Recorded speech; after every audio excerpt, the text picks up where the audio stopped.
made so far in integrating the region. I welcome you, Your Excellency. Your Excellency President Samia Hassan, President of the United Republic of Tanzania, Their Excellencies, the heads of state who are here, the Right Honorable Secretary General, the Honorable Ministers, and ladies and gentlemen. I have written something here in handwriting. It is not yet typed, but it will be typed. We are here to celebrate the 25 years of the revived East African community. This is good, and I congratulate the East Africans for achieving this.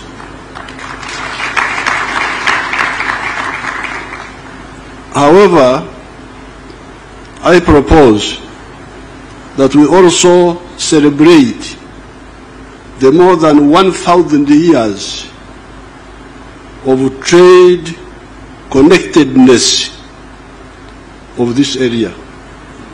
Because when we talk of, I was actually thinking what to tell you people, but then God told me that I should tell you this. Because when you say East African Community, 1999, but we have been here for more than 1,000 years. So I would like you, the leaders, the intellectuals, to really broaden your thinking.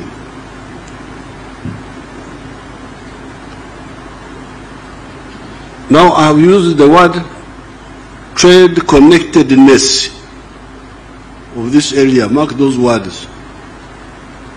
Trade connectedness of this area. The area of the East African coast, Pwani,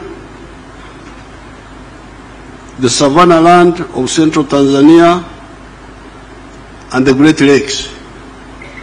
These areas have been connected trade-wise for more than 1,000 years. How do we know the connectedness in trade of these areas? How do we know? What evidence do I have? There are earthworks, trenches in the Zimbabwe district of Uganda, known as Mutembei. There were ancient earthworks like fortifications in Uganda. They are called Mutembei. Those earthworks were built by the dynasty of the Batrezi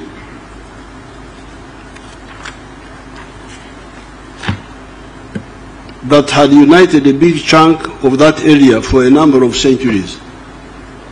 There was a dynasty which united our area there for a number of centuries. The archaeologists did some excavations and found Nkwanzi.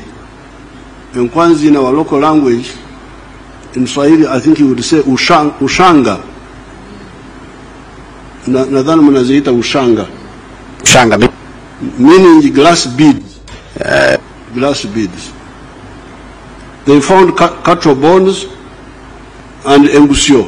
Engusio are the broken pottery pieces of broken clay pots. There are also nearby mounds of ancient cow dung, what we call a mungu in our language, the ancient cow dung heaps. The archaeological items thus recovered were dated to have been used between 900 AD and 1350 AD. These glass beads were being used 900 AD up to 1350 AD. Among those items were the glass beads already talked about. Where had these come from at that time? where did the ushanga come from? To go 1,000 miles to Uganda. They were not being manufactured in Uganda or anywhere nearby. They came from Mesopotamia, present-day Iraq, through Pwani coast, Ugogo Dodoma area, Unyamwezi,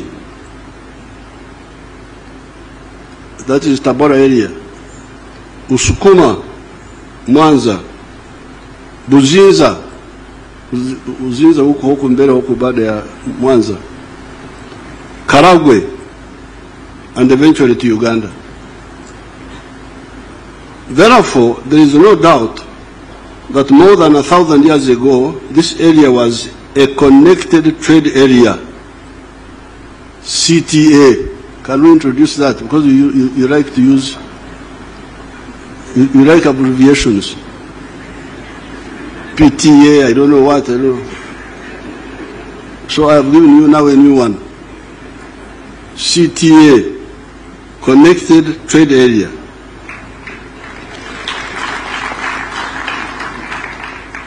Mark you, Your Excellencies, I'm not using the words free trade area. I will come to that also. FTA. This was not an FTA, it was not a free trade area, but it was a connected trade area. This is because it was not yet a free trade area, it was not an FTA. This is because some of the greedy chiefs along the trade routes were extorting what they were calling hongo. Hongo, I knew hongo to be like bribery, but when I read the literature, it seems as if they were talking about customs, about taxes. When I say hongo, you can, of course here I'm being guided by Huntington Speak and Stanley. They are the ones who wrote about this, so I don't know, they were using the word hongo. Hongo meaning like tax, or for him they wrote hongo. Hongo, they say hongo, but what they meant was tax.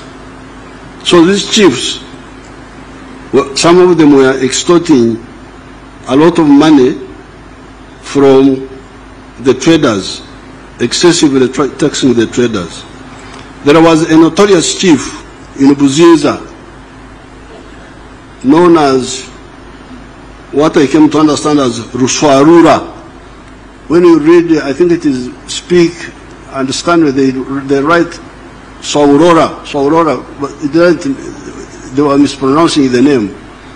But when I asked one of the IARA members from Buzinza, there was an old man in the past, he told me that the name of this chief was Ruswarura of the Buzinza, was very famous for extorting money, extorting gifts from traders.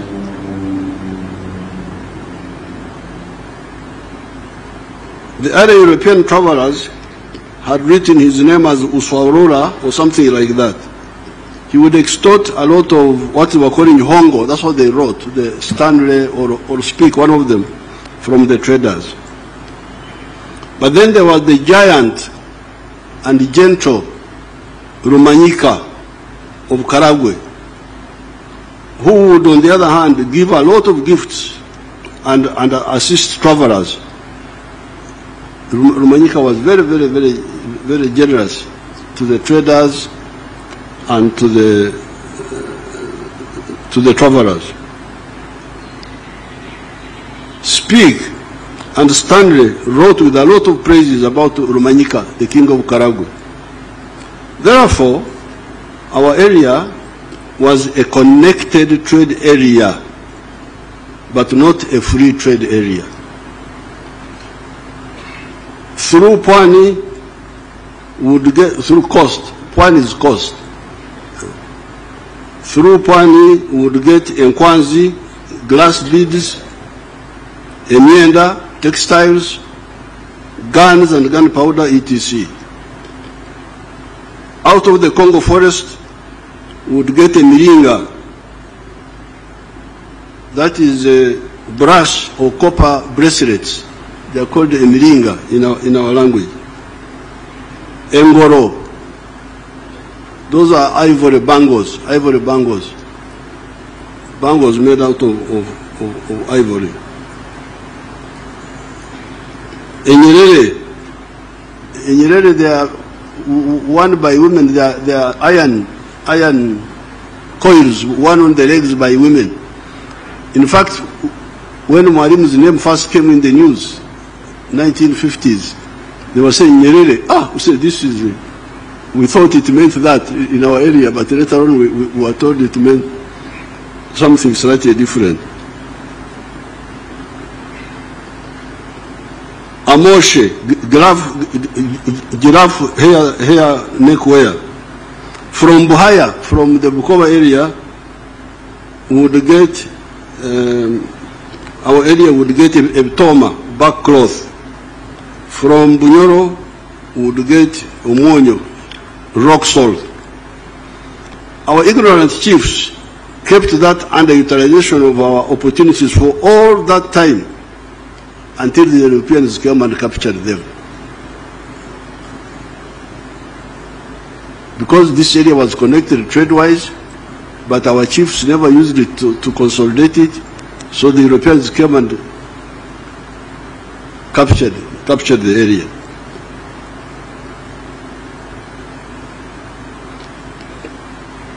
Now the Europeans first came to the East African coast in the persons of Vasco da Gama in 1498.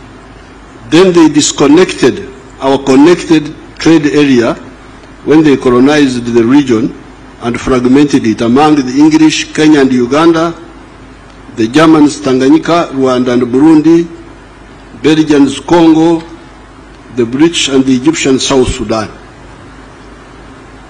So when these foreigners came, because of our internal weaknesses, now what was a CTA became a DTA, a disconnected trade area.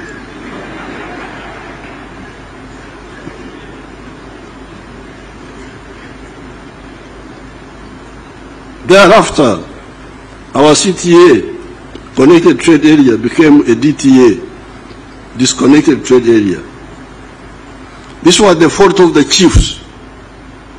This definitely was the fault of our chiefs.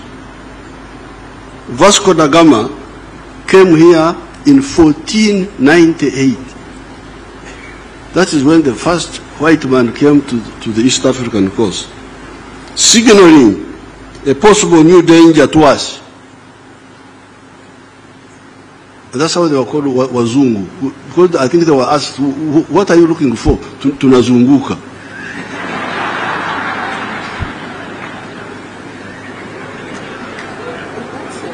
They just said they are going around. They were going around.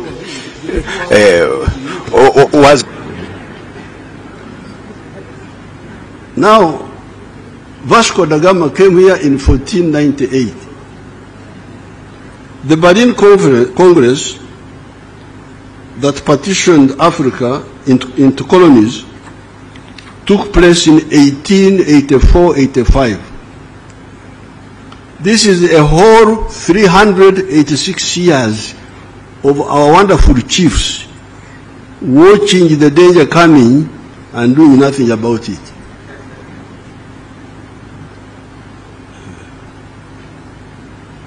This is just the history. It is therefore most commendable that our leaders, Mzee Jomo Kenyatta, Mwalimu Julius Nyerere, and Dr. Obote, as soon as we got out of the nightmare of colonialism, took the bold step of the decision to form the Political Federation of East Africa on the 3rd of June 1963, which is what my daughter, the Secretary General, was talking about. I have already given Her Excellency that picture, and I've also given to His Excellency Ruto. I've given all the presidents, even President Kagame, I gave him the picture, that picture of the 3rd of June, 1963. But now I have some copies I want to give to Secretary General again, and to Yara, and to Secretariat. I don't know whether they are the same secretaries. And then to the East African Council, Trade Council. Are there traders here? Oh, okay. Bring my pictures. I have already given those pictures to their excellencies, the presidents. Unfortunately, some actors let us down and did not follow up that decision of forming the political federation in 1963. Picture zangu nyinyi waheshimiwa. I'm glad Tanganyika and Zanzibar moved ahead and formed Tanzania, that has played a very unique role in the liberation of Southern Africa, as well as the fight against Idi Amin in Uganda. Because remember, muungano wa Tanganyika na Zanzibar was 1964. That was after Mwalimu and Mzee Karume noticed the hesitation by Obote and Kenyatta. That's how Mwalimu and Sheikh Abedi Karume said, wacha tuende mbele sisi. Because in the 1963 meeting, Zanzibaris were not yet independent. I don't think Zanzibar was independent by 1963. Even Kenya was not yet independent, but they were coming to independence. I think Zanzibar got independence in 64. Revolution is 64. And independence was 63. 63. Independence. Oh, okay. When we didn't want that independence, we did revolution. Oh, okay. So when Mr. Obote and Mzee Kenyatta hesitated, Tanganyika and Zanzibar went ahead and formed the United Republic of Tanzania.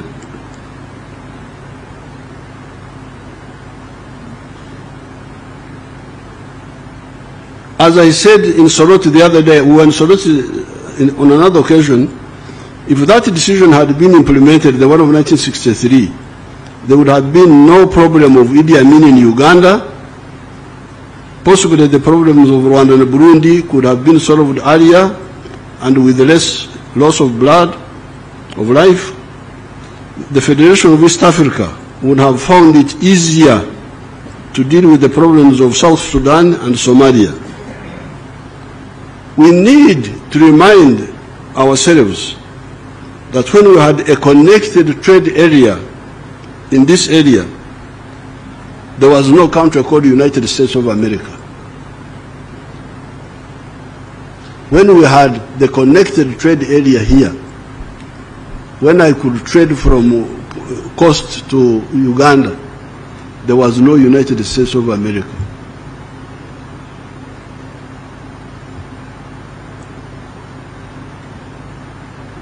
What do we say about these ancient societies of ours sitting around for the last 600 years and watching foreigners taking slaves from Africa, building strength until they were strong enough to either to enter the interior of Africa and colonize it? What do we say? Anyway, when we had opportunity to play a role, we did the necessary. Working with Mzee Arap Moi and Ndugu Ben Mkapa, we restored the EAC. It has moved forward.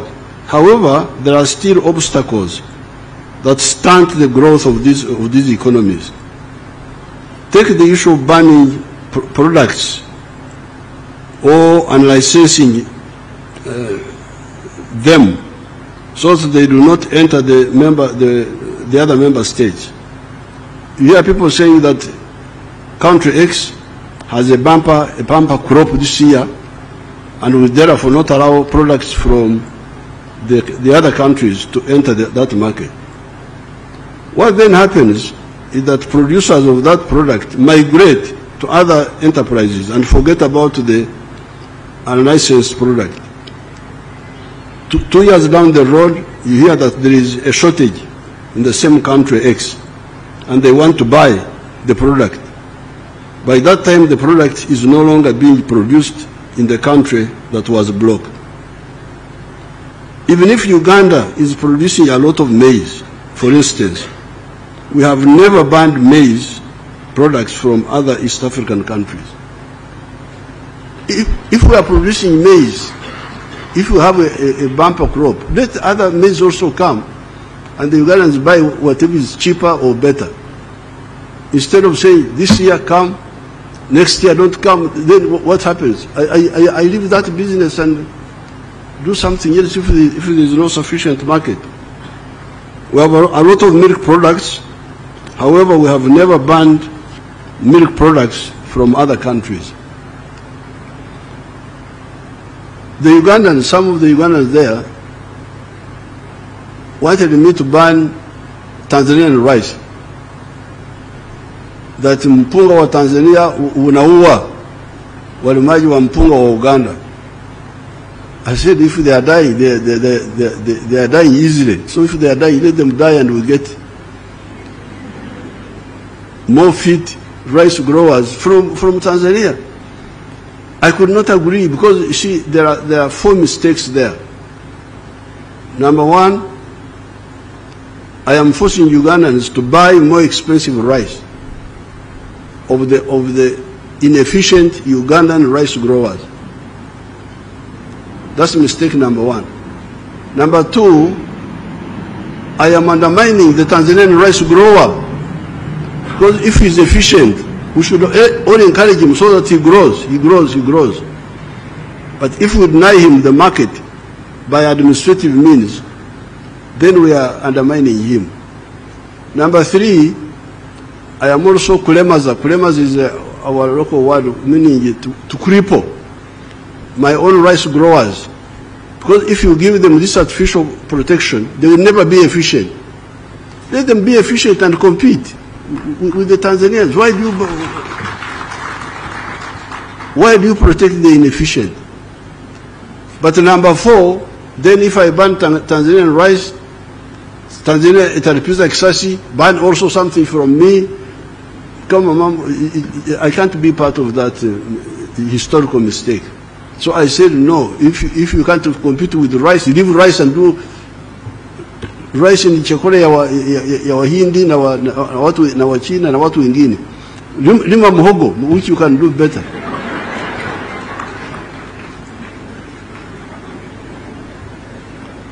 I'm glad that Mzee Moi and Mzee Mkapa worked with me to reconnect the markets of this area. Besides, we went beyond the mere re-establishment of the CTA, Connected Trading Area, and we created what is supposed to be a free trade area that also aims at political integration by creating the Federation of East Africa. I salute our brothers of Rwanda, Burundi, Congo, DRC, South Sudan, and Somalia for joining the EAC and therefore reconnecting the old CTA. You remember we had a CTA 1,000 years ago, Connected Trade Area, which had been disconnected by the Belgians and the Germans and all those people who came in because of our weaknesses. So now, the former CTA is now fully assembled. But it's now more than a CTA, it is now an FTA, a free trade area. We have gone up. Let us now consolidate and move forward together. We, the Pan-Africanists, insist on the economic integration of the whole continent of Africa, and in some cases, the political integration of some parts of Africa, such as East Africa, because of the 3 historic missions we distilled from the beginning. These are prosperity for African people through creating an integrated market that is large enough to buy sustainably goods and services produced or provided by the African wealth creators and workers. You see, when we talk of integration, it's not an emotional thing. It's not that I want to be with the Kenyans, I want to be with the Tanzanians, I'm dying to be with this one. No. You need it for your wealth creators. If your wealth creators produce a good or a service, who will buy that good and service sustainably and on a big scale? The good thing is that Africans are asleep. Kulala naye ni vizuri. Because when you are asleep, you don't know where the danger is. A snake can enter your house and kill you, and you will die peacefully because you don't know. But when you wake up and you, like the Ugandans used to be very tribalistic. Tribalism, religion, Catholics, Protestants, Muslims. Now, when we have been fighting with them, they are woken up a bit now. So they produce a lot of milk. The internal market is not enough. The maize, the internal market is not enough. So if the Africans wake up, then they will be able to see the blindness. If the internal market of Uganda is not enough, if the internal market, I can see Tanzanians are now beginning to sell things into Uganda. Beans and so on. So now the question is, where do they sell these products? Because there are examples in the world, like United States and Latin America. Latin America has got more Maria City, more natural resources. Mito, Misitu, Madini. Latin America is very rich. I think it could be richer than the United States in terms of natural resources. But you see the poverty in Latin America. What is the problem? Wako na mali asili ya ajabu, lakini ni maskini ajabu. What is the problem? Because of the way they are organized. You cannot succeed to do business in many of the Latin American countries.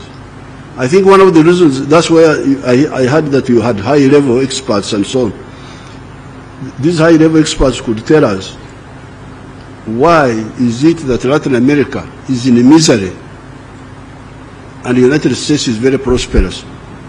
Could it be because of the connected market of America, of the USA, the fact that the founders of the USA created a big space for wealth creators? If I produce a good or a service, I have got enough buyers to buy it, and I can expand and produce more. Could it be that?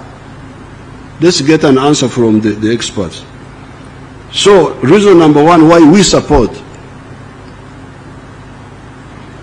Pan-Africanism is that it will solve the problem of prosperity for our people by creating a big market for them where they can sell what they produce without limit. Now, the second one is that strategic security, to guard us against all threats from wherever. You hear that the Americans have gone to the moon. The Chinese have gone to the moon. The Russians have gone to the moon. Recently, the Indians went to the moon. The Africans are here.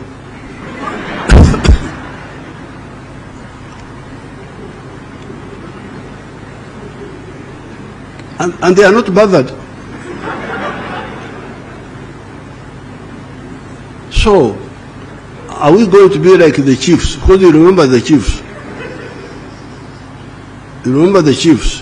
When Vasco da Gama came and past years, anazunguka.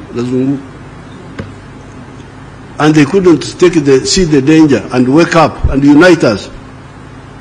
So people are going to, what are they going to do at the moon? Sisi tuko hapa tu. Wako huko juu wanatuangalia kama vidudu vile vinakula sukari.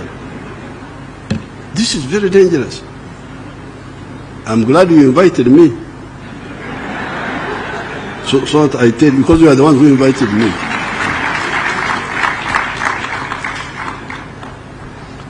So, integration is about the 2 points. Prosperity for our people. Where would prosperity come from? Ustawi wa jamii unatokana na omba, begging. Because if that, you hold it, you are strong. This is the one I'm giving you. This is Mwalimu Obote, Mzee Kenyatta na wengine. Federation this year. This was 1963.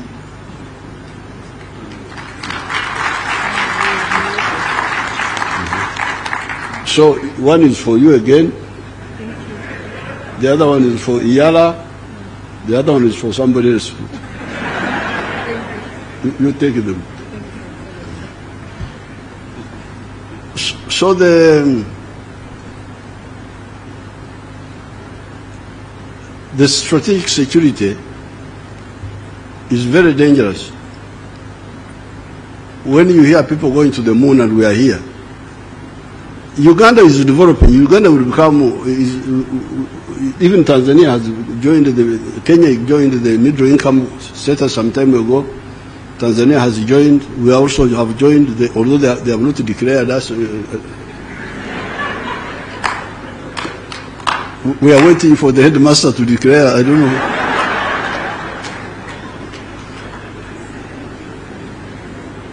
But we are developing.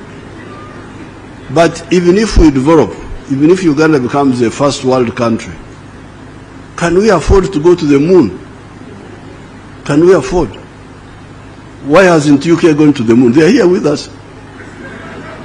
UK, France, wote wako hapa na sisi. Wahindi wamekwenda kwenye mwezi, wamekuja, lakini the other fellows are here with us. So there is something about size. You need size to be able to do certain things. And in order to achieve this, so the first, why we insist on Pan-Africanism, number one, prosperity for our people. But number two, strategic security, to be able to guard ourselves against all these adventurers. And using the undugu that God gave us, we are lucky. All these people we are talking about are either similar or the same. And in the case of East Africa, we have got even Swahili, which is a common language. The other day, I gave a speech briefly elaborating on each of these in Soroti, not to mention the many other documents in which I have discussed these issues. My speech in Soroti is annexed to this short statement. They will type it. What I want to highlight on this occasion is the question: why should this ancient connected trade area of more than 1,000 years of similar or linked people be lagging behind countries that do not even exist when this CTA was 1,600 years old? Because by the time the Karambas went to America, 1492, our CTA had been here for 600 years or more. Our connected trade area, this area we are talking about. The Kenya side, the connection was not so much because of the Maasai. The Maasai were stopping trade from the coast. But here, we had this ancient connectivity. Maybe the other question would be, who would lose if this ancient land of our peoples that has been connected trade-wise for more than 1,000 years was to integrate family, both economically and even politically? I thank everybody.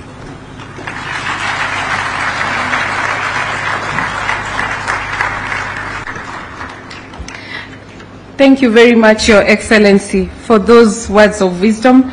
You are indeed a walking encyclopedia.